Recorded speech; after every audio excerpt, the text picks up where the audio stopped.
এই দেখো রাস্তা পুরো একদম অন্ধকার। ভোর ৫টার সময় আমি বেরিয়ে পড়েছিলাম, কারণ আজকে ছিল আমাদের কোন গোপনে মন ভেসেছে পিকনিক। তো এই যে আমি স্টুডিও পৌঁছে গেছি সবার ফার্স্টে ৬টা ২৫-এর মধ্যে পৌঁছে গেছি, কেউ তখনও পৌঁছায়নি। আর পৌঁছে আমি একটু এসে সাজুগুজু করে নিলাম, চুল বেঁধে নিলাম। তারপর এই যে একে একে সব আসতে রয়েছেন। আমি চুলের অবস্থাটা দেখেছো, জট পাকিয়ে কি অবস্থা। রাত্রিবেলা বসে বসে দেশলাই কাঠি পেঁচিয়ে রেখেছিলাম।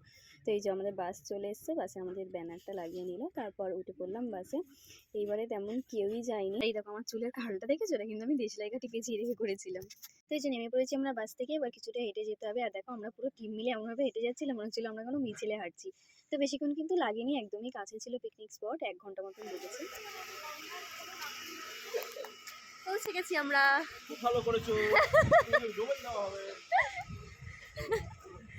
তো এটা হলো আজকে আমাদের লোকেশন, এই গঙ্গার ধারে আর কি পিকনিক হবে। তো এরপর নাচ গান খাওয়া দাওয়া সবই হবে, বেশ মজা হয়েছিল। তো এটা পার্ট 1, নেক্সট পার্টে কিন্তু বাকি ব্লগটা আসবে।